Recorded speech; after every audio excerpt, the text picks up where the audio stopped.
Dr. Lazar, are you all ready to go? Hi, Lisa. Yes, ready to go. Awesome. Well, I am super excited to have all three of you. I know we're towards the end of the day, but there's still a little bit of time to go with some other great sessions. It's been really a great day. So this session I'm very excited about. Dr. Lazar, you are not new to HITLAB, so thank you for being back and sharing your insight.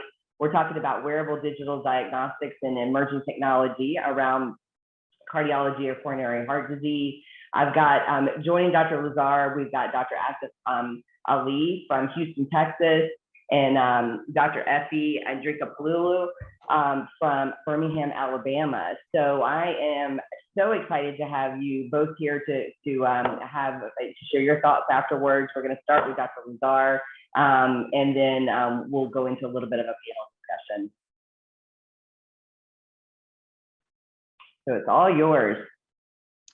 Okay. Good evening, everyone. It's a pleasure to be here. I'm Jason Lazar.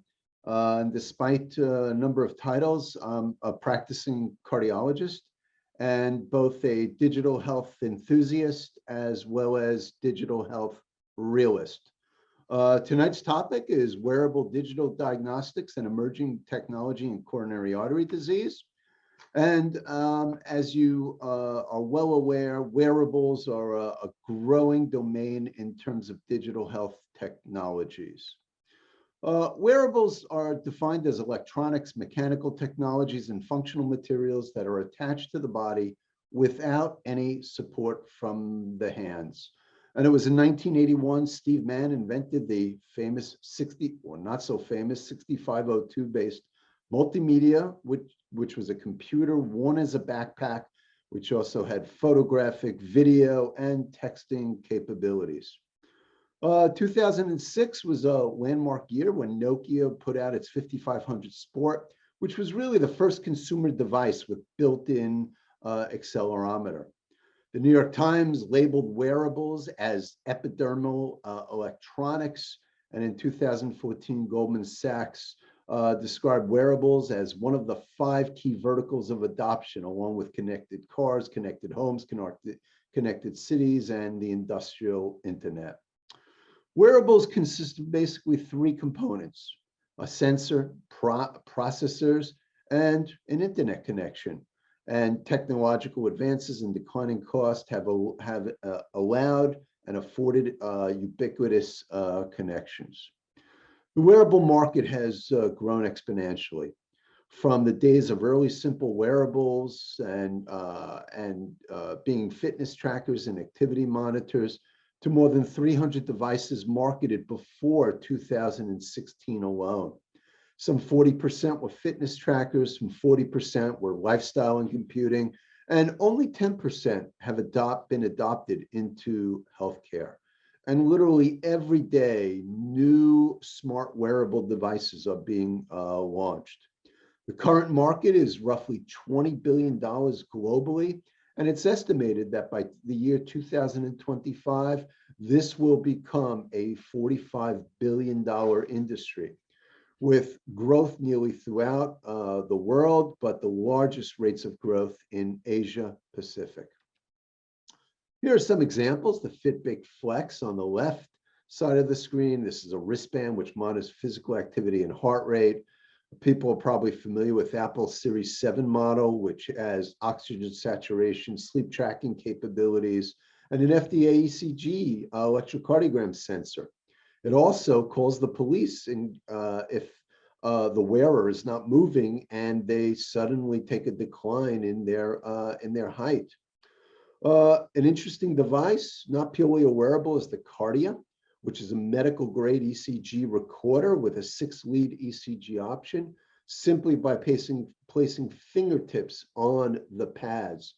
And this is roughly 2 inches in length and easily fits within pockets. There are wearable blood pressure monitors, including the Omron Heart Guide. In 2019, this was marketed as the first wearable oscillometric blood pressure monitor. It tracks activity and calories, and it holds more than 100 readings, transfers it to a mobile app known as Heart Advisor to store, track, and shared data with physicians. Recently, BioBeat released its cuffless blood pressure wearable device. This is the first cuffless blood pressure device. It's based upon reflective photoplethysmography. It's a 10-day single-use patch with a 3-day battery life before it requires charging.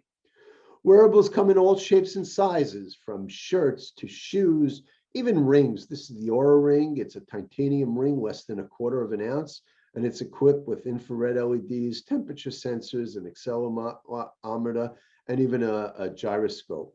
It easily measures heart rate and heart rate variability, temperature, steps, and sleep patterns. And another remarkable device is the Philips wearable biosensor, a self-adhesive patch measuring heart rate, movement, respiratory rate, and temperature. And of note, Augusta University registered a 89% reduction in patient deterioration in terms of preventable cardiac and respiratory arrests when testing this particular device. Well, a lot of us are familiar with the Apple Heart Study, and I'll go over it simply very quickly because this was a major catalyst.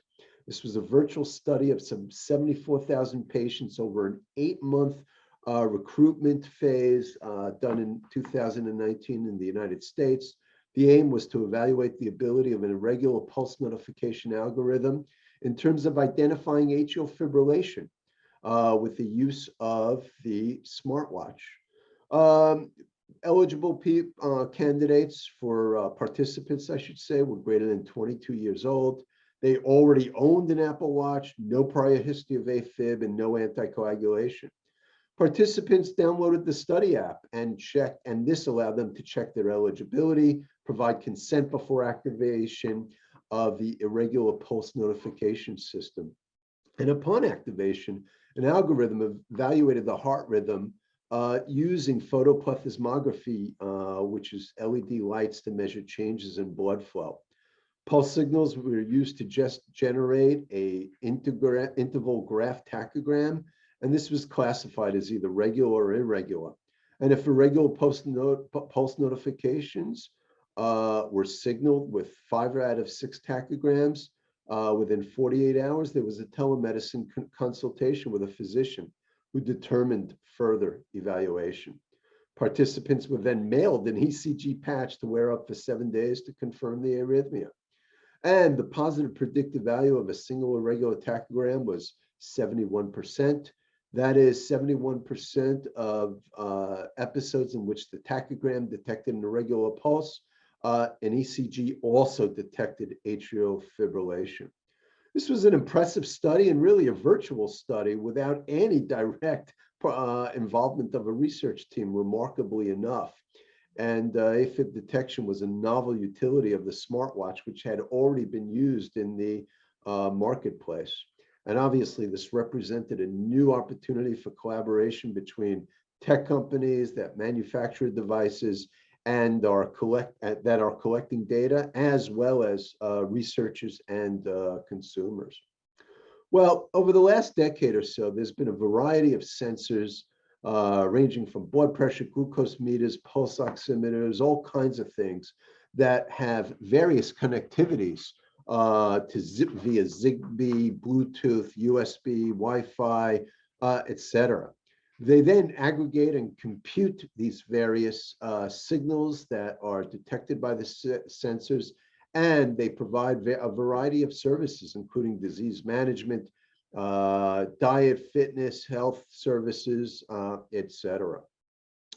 Well, what do the data show? Well, let's turn our attention to coronary artery disease, in which there have been 35 studies totaling some 4,500 patients.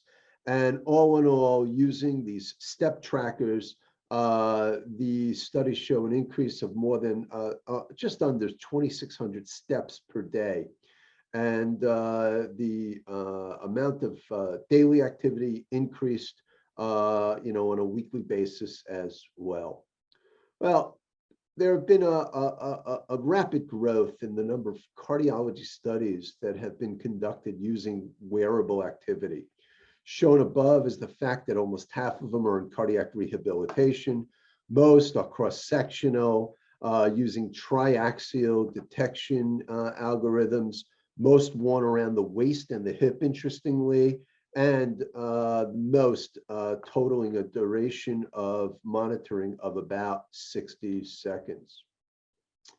It turns out the use of wearables has impacted several fields and processes as well. Wearables have ushered in the era of behavioral theory, as some 45% of patients of users of wearables actually stop using them. 21% abandon them because of limited functionality, and 24% because of a lack of inbuilt connectivity. Then there's the issue of gamification and self-tracking, datafication, in which data drives the use of various technologies, and the rise in wearable devices, has led to the concept of the Internet of Medical Things. The Internet of Medical Things devices is a key driver of a move towards more preventive, proactive, and personalized medicine. And it's very clear that data is going to fuel many of the changes that we will be seeing in the healthcare sector.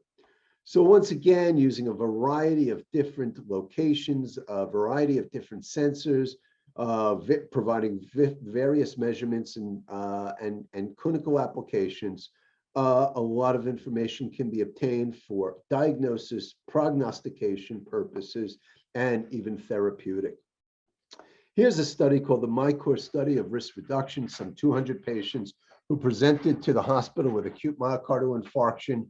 And it turns out they were placed on a self-management program, including a mobile application integrated with an Apple Watch and a Bluetooth blood pressure cuff. And this resulted in a 43% lower likelihood of 30-day hospital readmission. Quite a cost savings, as $6,000 per patient were saved by implementing this intervention. With regard to diagnosis, a couple words about digital biomarkers. It's important to realize that they integrate multiple data types to create a unique phenotypic signature. Digital data includes consumer-generated physiologic and behavioral data, and there are phenotypical signatures that may be indicators of health and disease. Large data sets and artificial intelligence seek to overcome these spurious associations when you combine these physiologic parameters, and the digital nature of phenotypical signatures lends to their incorporation and refinement into existing predictive models. Shown above is a depiction of the exercise stress test. And, clinical cardiologists are well aware that blood pressure and heart rate increase with activity and then fall off rapidly with cessation of activity. It's both the changes in heart rate during and blood pressure during activity and the falls in heart rate and blood pressure, known as heart rate and blood pressure recovery, that not only carry diagnostic significance, but prognostic as well. By combining these physiologic parameters along with activity tracking, a lot of information can be derived. Lo and behold, with regard to diagnosis, the St. Louis trial, and I realized they spelled it a little funny, was a multi-center international study which compared smartphone-derived ECGs to a standard 12-lead ECG. Some 240 study participants who actually presented to the hospital with chest pain were evaluated by smartphone ECGs. And the smartphone ECG had a sensitivity and specificity, positive and negative predictive values that were pretty good. 89%, 84%, 70%, and 95% respectively. And it's very clear that as the technology evolves, the potential impact of early diagnosis and treatment worldwide may be significant in modifying the disease course of an acute myocardial infarction. Here's an interesting application, the Vocalis Health algorithm. This is an AI-based system that has analyzed over 80 features of voice recordings, including frequency, amplitude, pitch, and even cadence in a training sample of 10,000 voice samples. So from some prior studies, there are 6 features that identified and were highly correlated with the presence of coronary artery disease, atherosclerosis in the coronaries. This was a study of 108 patients that were referred for coronary angiography, and participants were asked to record 3 30-second voice samples, including a reading from a prepared text, a spontaneous statement about a positive experience, and third, a spontaneous recital about a negative experience. The features were combined into a single numerical score ranging from -1 to 1, and 1/3 of the subjects were categorized as having a high score, meaning bad, and 2/3 had a low score. Primary endpoint was hospital visits for chest pain or acute coronary syndrome, and there were secondary endpoints that had to do with coronary disease as well. And with regard to the primary endpoint, 58% of the high voice biomarker score met that criterion, whereas only 30.6% of those with a low voice did. And after adjustment, there was a 2.6-fold increase in meeting the endpoint. Secondary endpoints were almost 3 times as likely, and that was the diagnosis of coronary artery disease, either by a coronary angiogram, direct visualization, or by exercise stress test. And I must say, it's unclear as to why, certain voice cadence characteristics seem to be indicative of coronary artery disease. However, obvious implications involve the autonomic nervous system. Well, with regard to the various wearables at different stages of coronary disease, we can refer to the Gartner hype cycle for emerging technologies, with an innovation trigger, a peak of inflated expectations, a trough of disillusionment, the slope of enlightenment, and the plateau of productivity. And the issue is that various technologies fall at all different portions of the curve because they are so time dependent. So what is the future of medical wearables? Well, the old business adage, faster, better, cheaper. The value of continuous physiologic data has been demonstrated for chronic diseases and patients that are post-discharge. And a growing number of medical devices are becoming wearable, including glucose meters, ECG monitors, pulse oximeters, etc. Wearables are becoming cheaper, more useful, and they are generating a huge amount of data. This large amount of data requires increasing bandwidth, which allows for cloud-based processing instead of the processes located in the devices of themselves. And this allows for smaller, lighter wearables and the expansion in the range of various wearables as well. Faster data, increasing bandwidth leads to faster speeds, greater data, access to richer and more diverse data sources, and wearables and mobile devices now allow for open sharing of algorithms as well as for data. Faster speeds also allow a greater number of devices to operate within a geographic area, making them more applicable for busy urban areas. And whereas we saw the prior generation of mobile data transfer, 3 and 4G, allow for entertainment purposes, streaming music, video, etc., 5G carries the potential to increase speeds up to 100 times and to reveal new types of services, particularly in the healthcare arena. So in summary, smart wearables generate data via various sensors that have processors, software algorithms, and are transmitted to various destinations, signaling different and to various healthcare systems. The future of wearables is certainly not fitness alone. It clearly is multiple physiologic inputs which are integrated and then analyzed by deep learning algorithms. Interventions using wearable devices are most effective when combined with other engagement strategies, and they incorporating principles from behavioral economics to integrate with social or even financial incentives. And last, in the setting of coronary disease, cardiac rehab, increasing exercise capacity, risk factor modification, which we really didn't talk very much about, have already been established, and diagnostic algorithms using artificial intelligence are emerging. I follow Bernard Marr, who is a digital enthusiast, usually for business. I'll take portions of a quote from him that state the overall message is that data, like people, works best when it works together, combining different data sets to solve problems rather than solely applying it to specific tasks for which the data may have been collected. Data is at the most powerful when it's augmented with layers of meaning derived from its connections to other data. Thanks very much. Thank you, Dr. Lazar. Wow, there was a lot packed in that. This is such an exciting subject. So I'm going to pull in our panelists also to continue the discussion.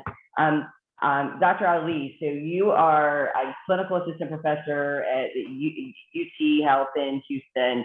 You've got a busy cardiology practice. You have done a lot of great things in this space, working with some digital health companies.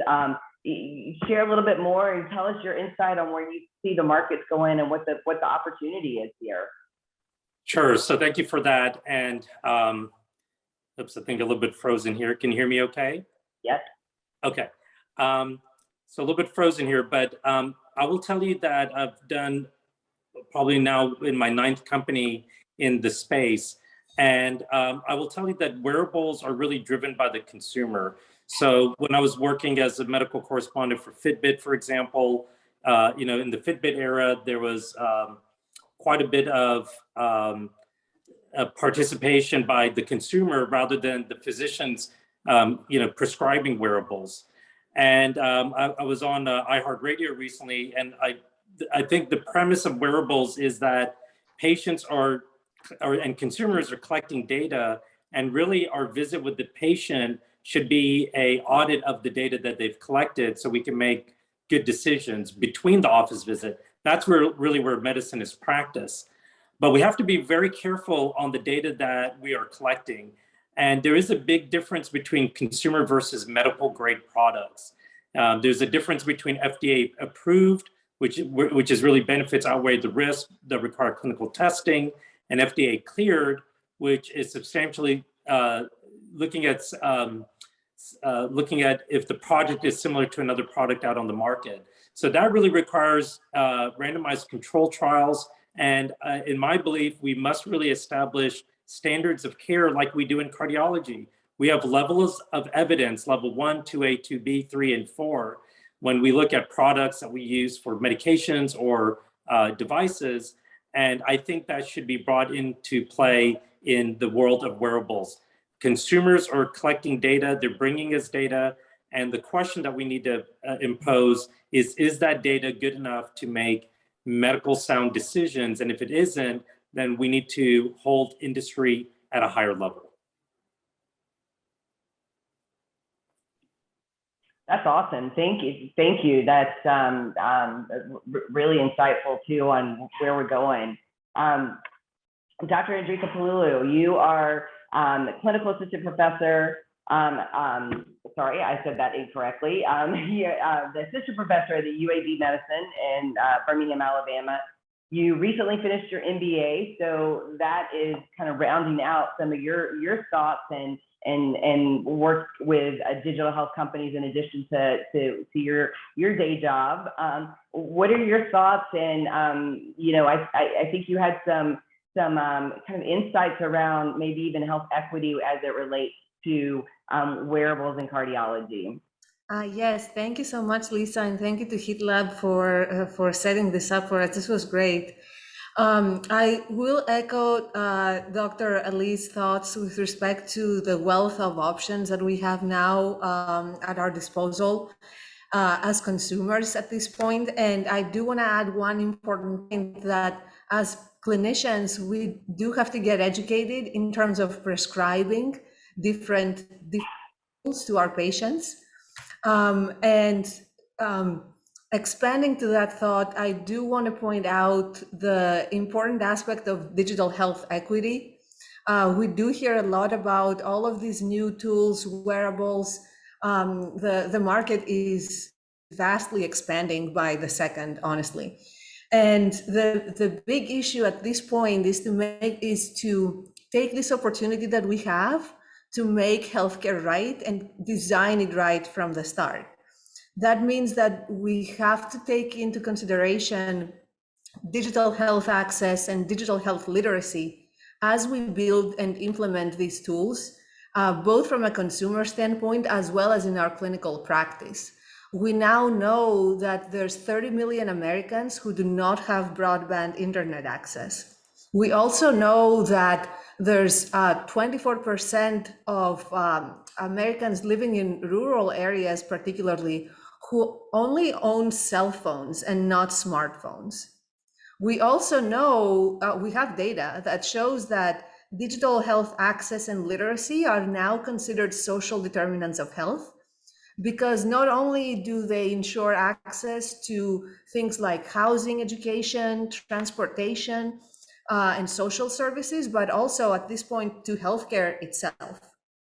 And finally, we do know that those of our co-citizens and people in our communities who don't have broadband access have higher rates of obesity, higher rates of cardiovascular disease, and more sick days.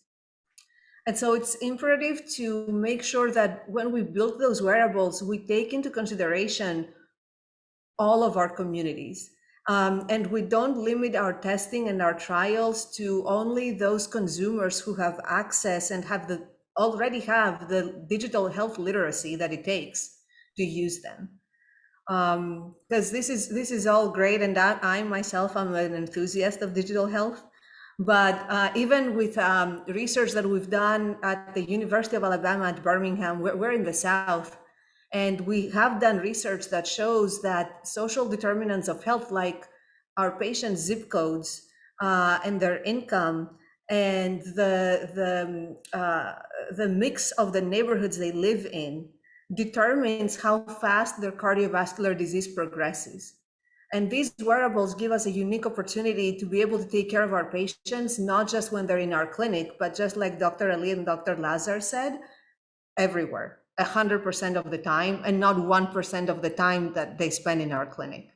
So I just want to make sure that we don't forget about digital health equity and measurements of equitable care when we build those trials. That's awesome. That's such an important perspective as it ties all this together.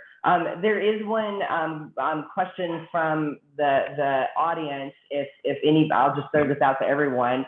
Asking, what do you think about the health by numbers movement? So I'm assuming that they're referring to the Heart Association there. So anybody that wants to answer that one.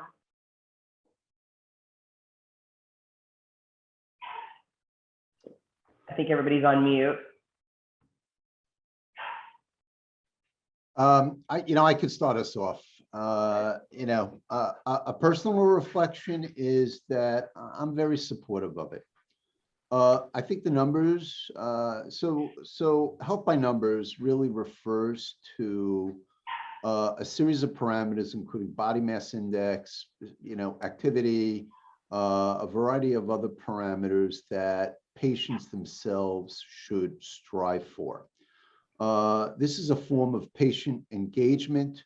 It makes some very complicated recommendations more simple, and it gives generalized guidelines for a variety of conditions. Those are the benefits. The disadvantages are, no one size fits all. There may be frustration if a particular number cannot be achieved. But in terms of communication purposes, I think it's overall, I have found health by numbers to be very useful in terms of patient engagement, communication with patients, goal setting, et cetera. And I have found the advantages to greatly outweigh the disadvantages. It's an interesting question because the numbers relate to digital health and information that is obtained by by a whole host of wearables. That's awesome. We have 30 seconds left. If anybody else wants to to share anything there? And if not, then thank you so much. This is a great discussion. All three of you are doing such great work, and we appreciate that so much. And thanks for sharing your insights this afternoon.